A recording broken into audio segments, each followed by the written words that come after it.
In the north, they thought they knew all there was to know of war.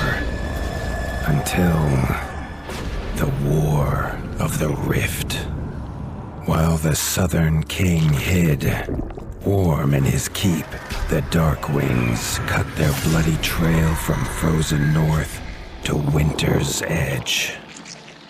Alone, the Warden and his small garrison turned their whiskers to the icy wind.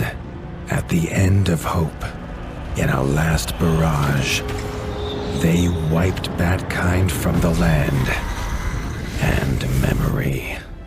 With no sign of the Darkwings' return, in time, few believed them little more than a fairy's tale.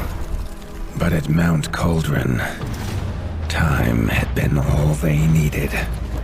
An old enemy claws free of their icy tomb and hungers for vengeance. But not all is lost.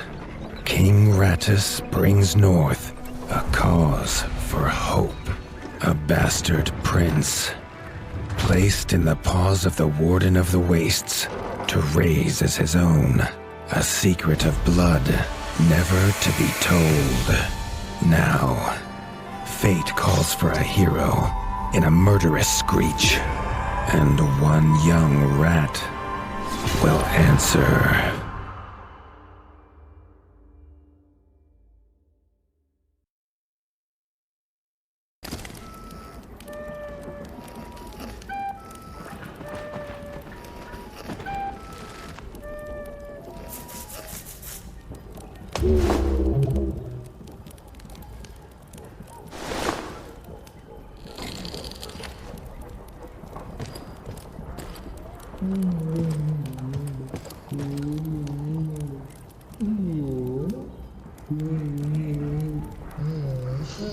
The stomp of his father's boots on the stair was how every morning began for Arlo.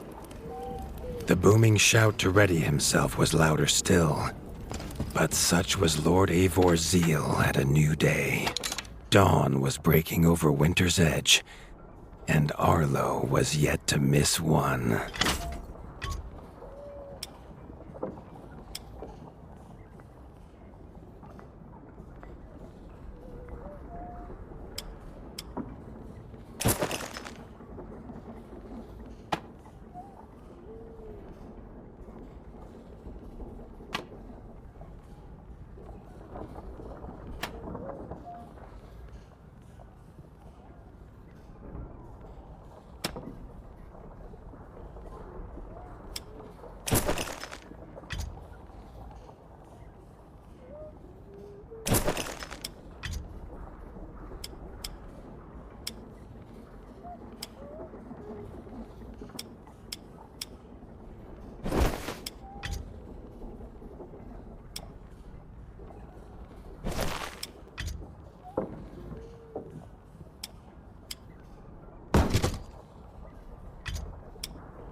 The castle echoed with the horns of the returning hunters, bringing their night's bounty.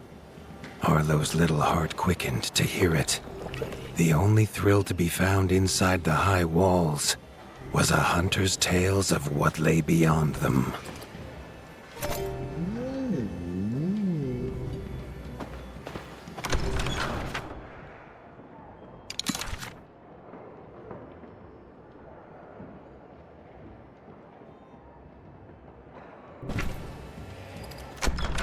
Arlo tells himself it's a good life here in Winter's Edge.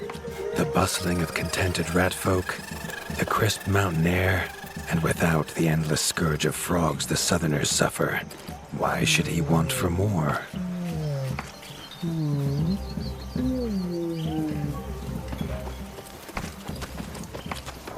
Arlo has no memory of his mother, but Hilda's food was a true taste of maternal kindness. With the right ingredients, she would make meals nourishing to body and soul.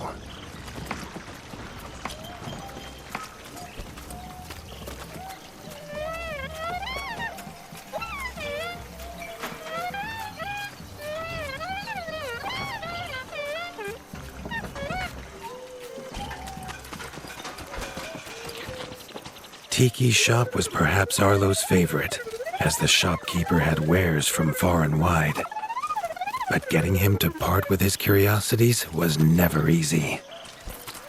There was no time for tales of the hunt today. Lord Eivor was already dividing what was an excellent haul, happy to see his people provided for.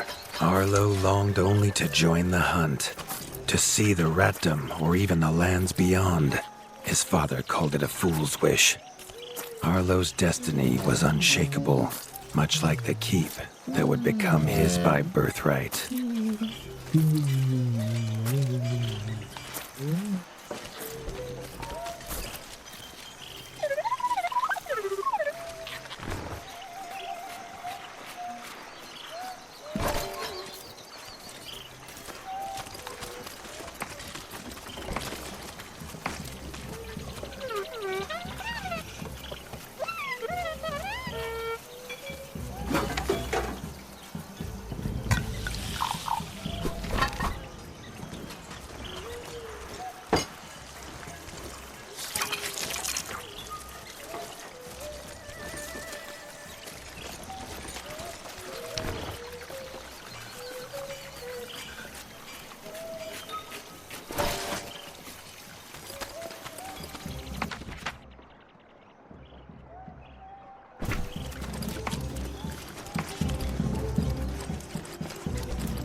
Chief Mason Leaf was the rat Arlo most admired. As younger brother to Lord Eivor, his carefree uncle never faced the burden of being warden of the wastes. With walls this strong, his duties were light, leaving him plenty of time for his nephew. Krunk was a rat's rat, with no interests beyond his forge. If you have the parts, this master crafts rat can make armor and weapons that would see off a sky scorcher bite, or so he claims. Arlo wondered how well they'd do against something that wasn't a myth.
The hunters had brought unwelcome news. a family of the reviled creatures ratfolk called Backstabbers had moved into the wastes. Eivor told his son to fetch his weapons.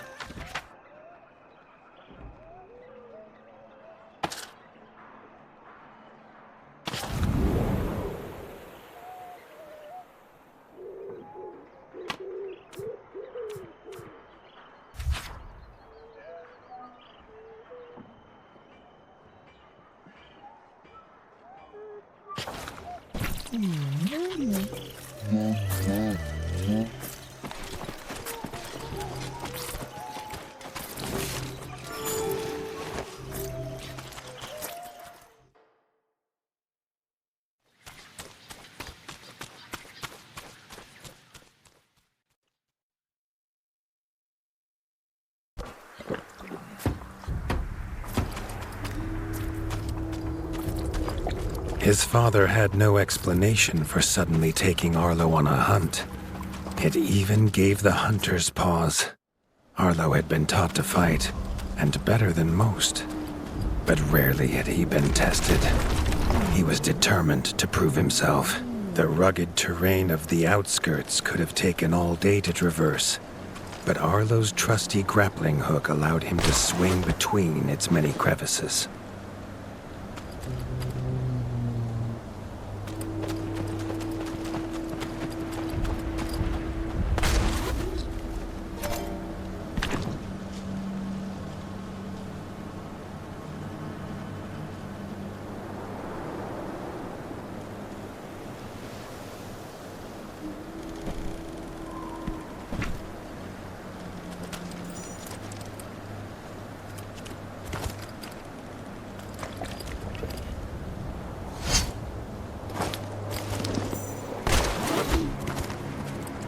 Arlo liked the feel of a sharp axe cutting through the vines. The wilds were part of his home, and nothing in them would frighten him.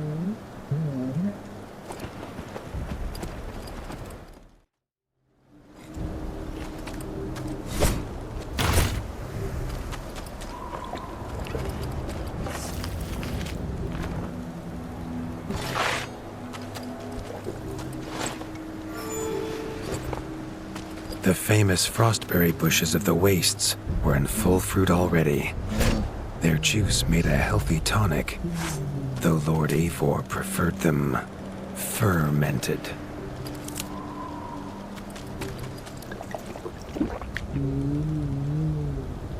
His father was a sturdy rat, built for strength, not speed.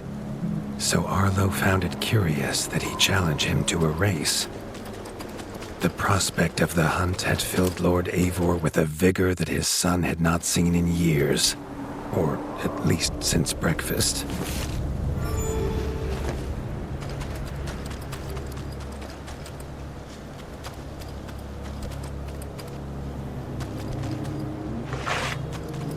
A warden fights the hardest battles, he told Arlo, and needs the sharpest blade. With that, Eivor gifted Arlo his own sharpening whetstone.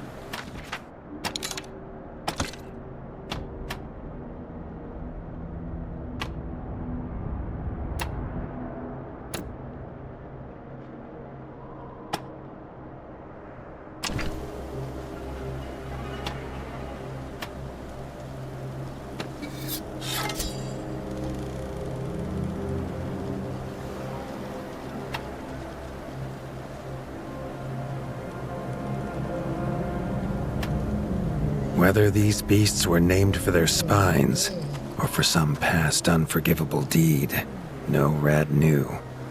Either way, Arlo was about to find himself at the pointy ends of this brood. Even young Backstabber Red attacks were brutal, but a well-timed dodge would see Arlo escape unscathed.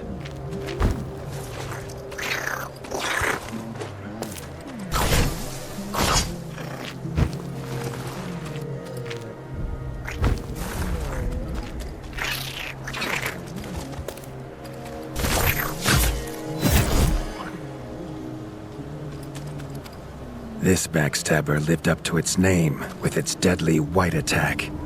but Arlo's shield could block the deadly spikes.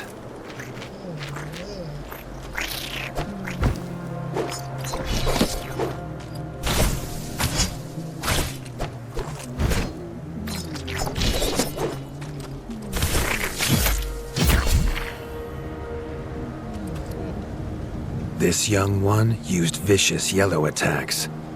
Arlo had to time his parries perfectly.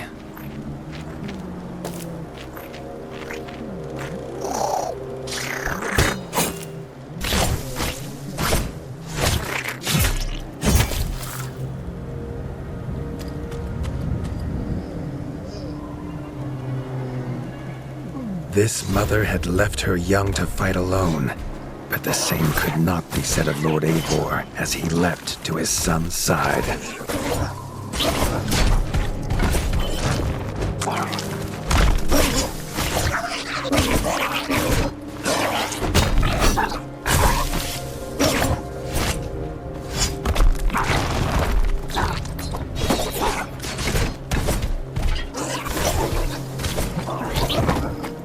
It was Lord Eivor's mighty blade that took her head, but the fight was won together.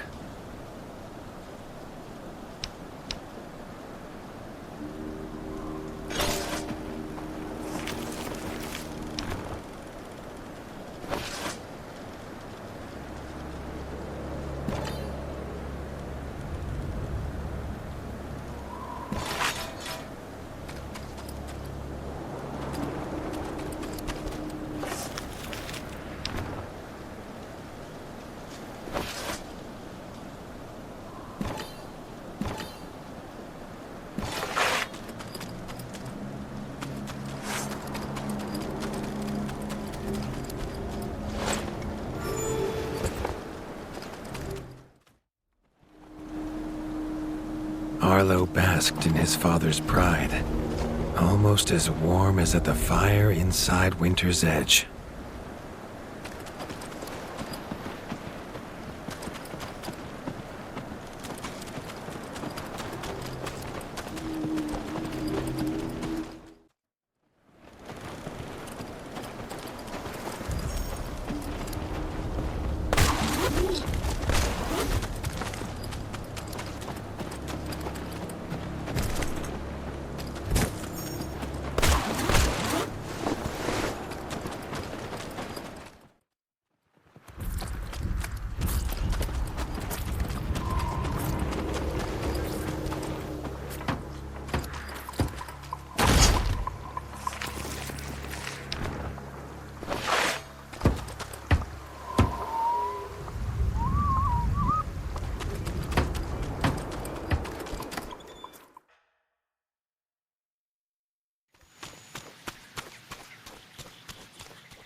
Triumphant and keen to tell the tale of his son's victories, Lord Eivor set to a night of drinking with the elders.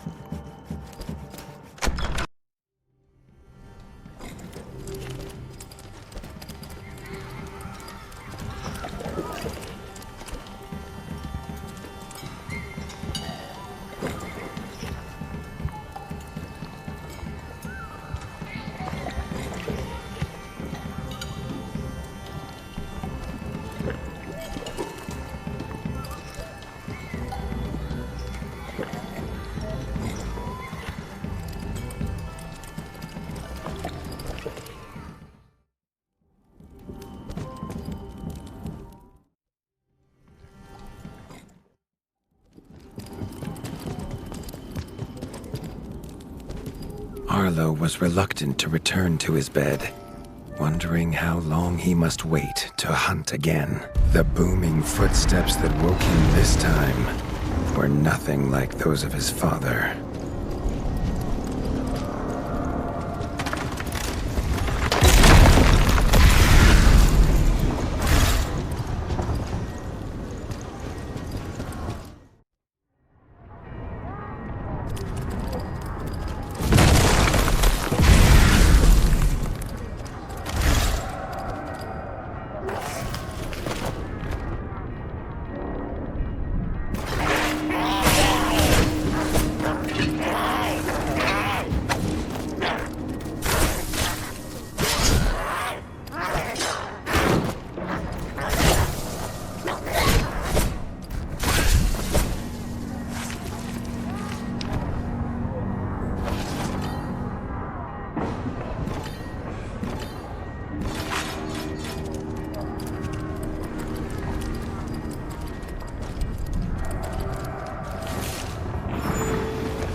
found his father.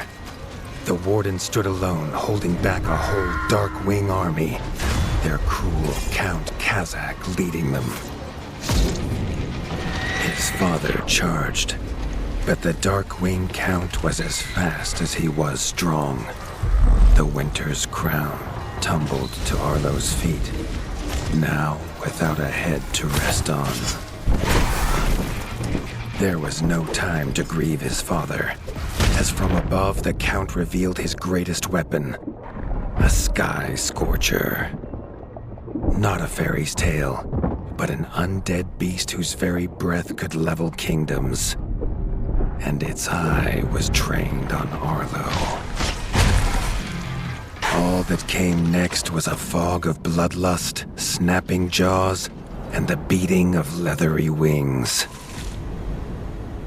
But there could be no victory.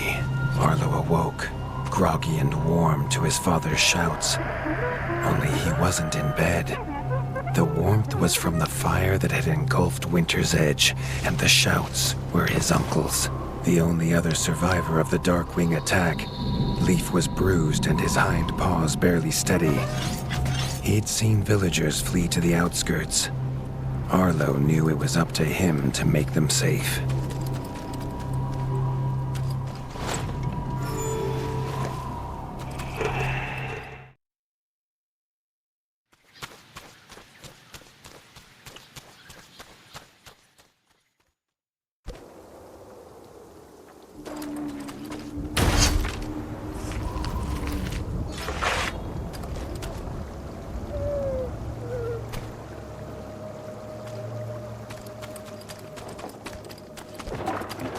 He'd know these anywhere. Krunk's smithy hammer and Hilda's chef's knife. Arlo wondered why they would leave them here.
With the attack at Winter's Edge, no hunters had come to check their traps.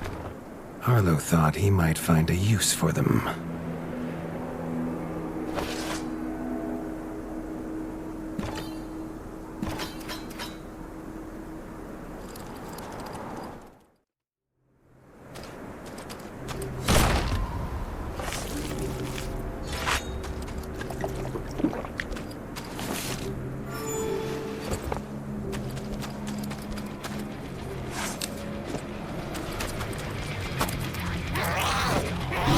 Had found the reason his friends had fled. The taunting shrieks revealed that this was Baron Frostavik, son of the Darkwing who took his father, and therefore, the perfect target for his revenge.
His foe was beaten, but seeing what had been inflicted on Hilda and Krunk, Arlo's need for vengeance was only growing.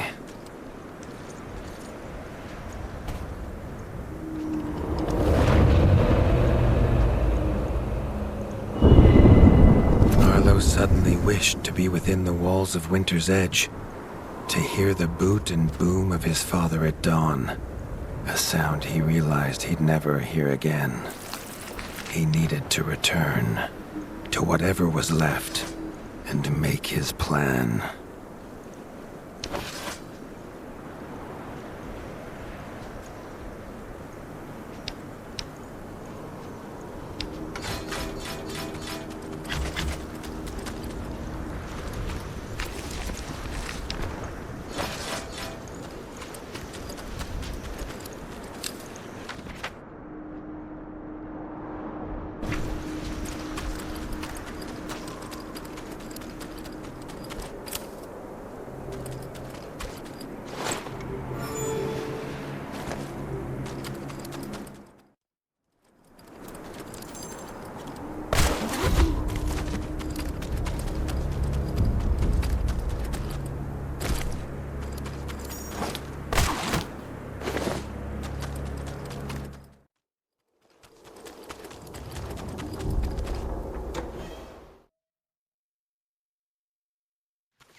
Spent from his journey, Arlo fell into his father's chair, the one thing still standing in the ashy ruin. It was his chair now, along with the title of Warden of the Wastes. Arlo's shoulders slumped at the weight of it, but only for a moment. The Dark Wings had nearly scorched the ratdom to ash before, and now it was for him to stop them. He was going to rebuild Winter's Edge, a beacon of hope from which to drive back the shadow.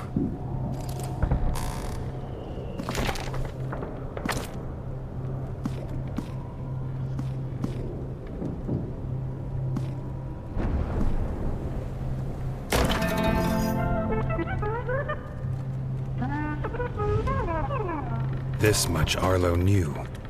No rat would rebuild Winter's Edge on an empty stomach.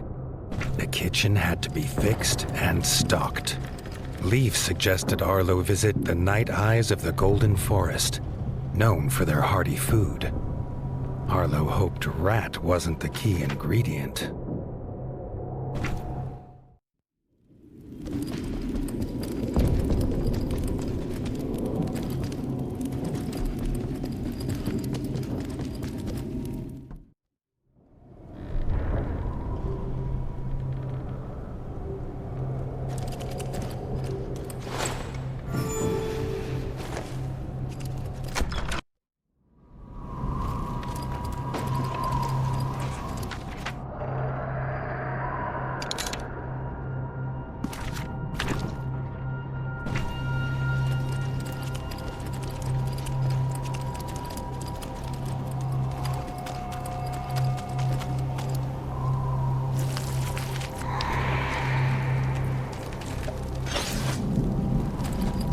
The smoke had attracted help in the unlikely form of a pirate. Captain Blacktail had seen many towns razed in his years, usually by his own paw, a fact he chose not to mention as he offered his services. The ship King Ratus's Revenge would take the young warden wherever he had need to go.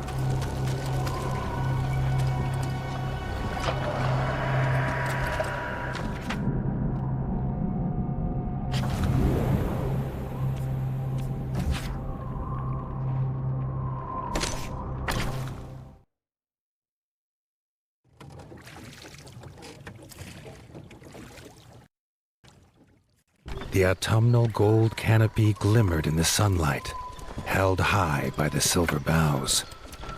There was no denying the wonder of the golden forest.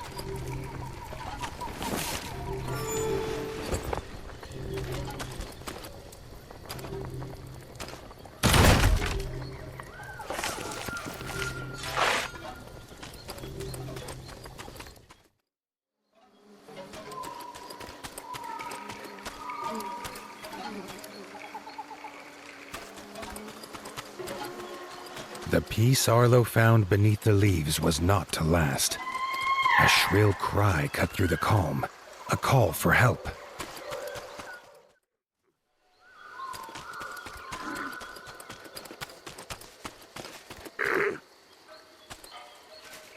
The hoots came from inside the bug farm, along with a stench of pond scum and villainy. A frog trap.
Grateful for her rescue, Erica the Ranger offered to guide Arlo to the hidden village of Nestminster.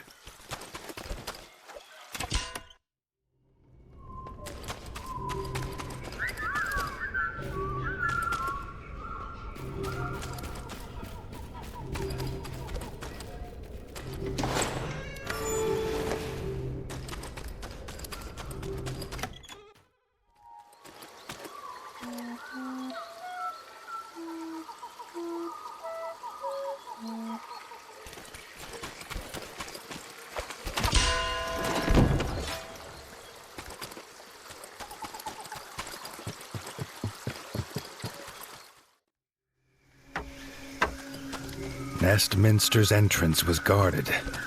Under their helmet, the eyes of the guards seemed to glow. Was he prey walking into a hunter's camp?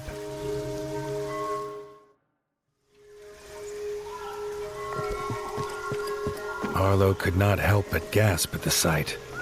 He had never seen a place so ornately crafted. It was nothing like the cold stone of home.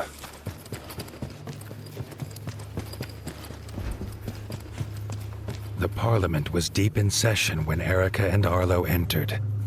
The Night-Eye elders listened, still as statues, to the pleading of a chef whose daughter Frey was missing. Erica threw herself forward, proclaiming she would rescue the chef's daughter and needed no help. Then she was gone, leaving Arlo to face the elders alone. The elders' staring eyes unnerved Arlo, but when they asked him to protect Erica, he did not refuse.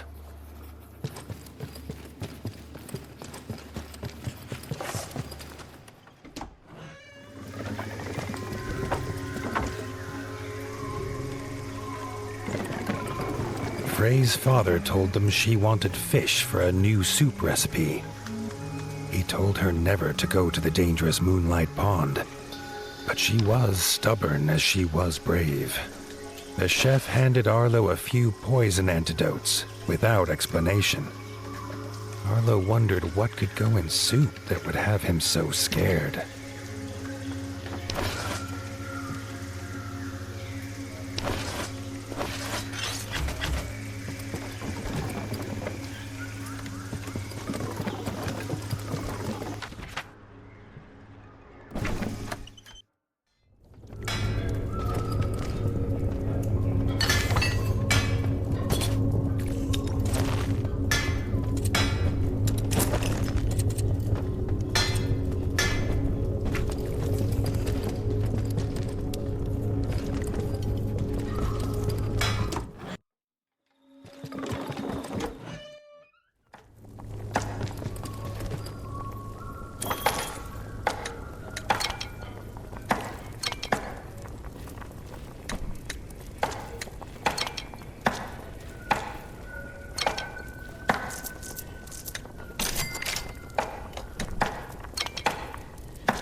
Erica said they must be as stealthy as the owls of old. She gave him a bow carved from the silver boughs, quiet as a whisper and deadly as a talon.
A white feather.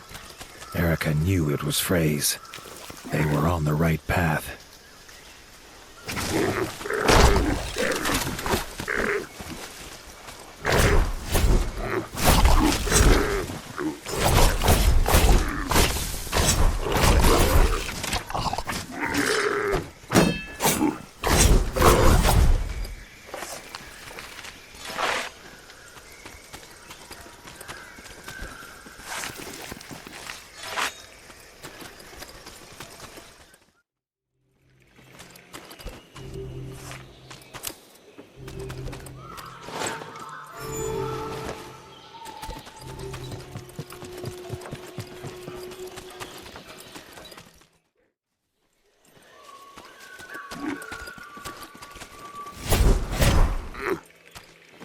Frog scouting party squatted in the mushroom farm. Arlo's arrows would make swift work of them.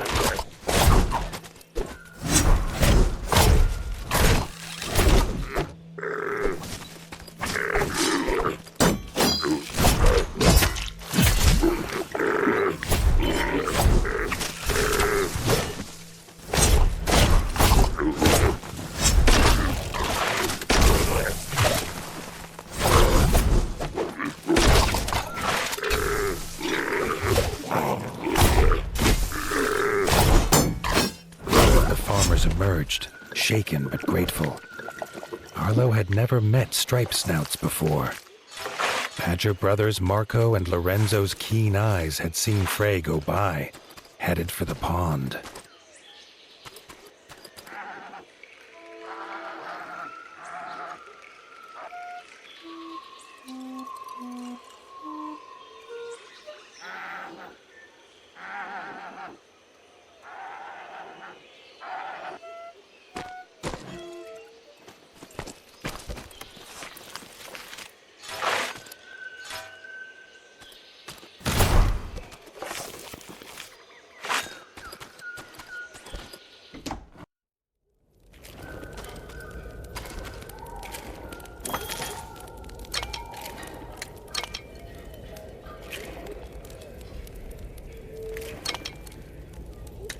The farmer card. What it lacks in power, it makes up for in its positive qualities.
At Moonlight Pond, Frey was already preparing to leave. Her hunt, it seemed, was not done. With a hoot about an egg, she was gone.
The sky flashed with a blinding light. Suddenly, towering before him stood an imposing figure, his flaming sword heating the air around Arlo. Thrusting his sword into the air, the stranger imparted his gift onto the young warden.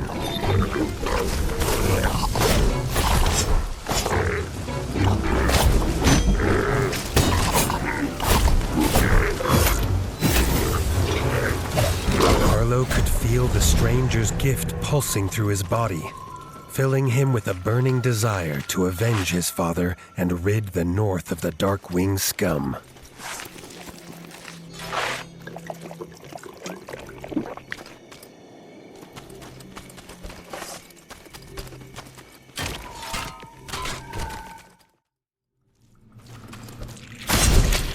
Tunnels are rarely used by Night Eyes, who prefer an open sky above. Arlo knew dangerous creatures lurked in such dark places.